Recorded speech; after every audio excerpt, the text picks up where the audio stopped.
কি রে দাদু ভাই, কোথায় গেছিলি তুই? তোরে তো অনেকক্ষণ থেকে আমি বাসার মধ্যে দেখতেছি না। আরে দাদু, আর বলো না। আমি একটু গেছিলাম বাজারে।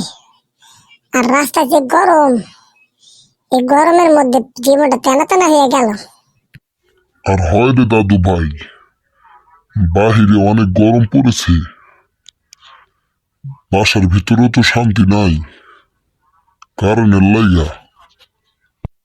এই কারেন্ট আহে আবার যায়, আবার আহে আবার যায়। 1 ঘন্টা থাকে কারেন্ট, তাহলে 3 ঘন্টায় থাকে না কারেন্ট। এই কারেন্টের লাইগা জীবনটা খালি যাওয়া এসে পড়ে যায়। আর যে গরম পড়েছে দাদু, কি আর কমু, দুঃখের কথা। খাইতে গেলে কারেন্ট নাই, বইতে গেলে কারেন্ট নেই, ঘুমাইতে গেলে কারেন্ট নেই, হইতে গেলে কারেন্ট নেই।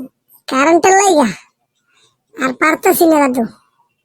কি একটা করা যায়, সমাধান করা যায় কি, কও তো। তো দাদু, এই কারেন্ট এসে দেখে আমার একটা ছন্দ মনে হইলো। সারাদিন কাজ শেষে যখনই বাড়ি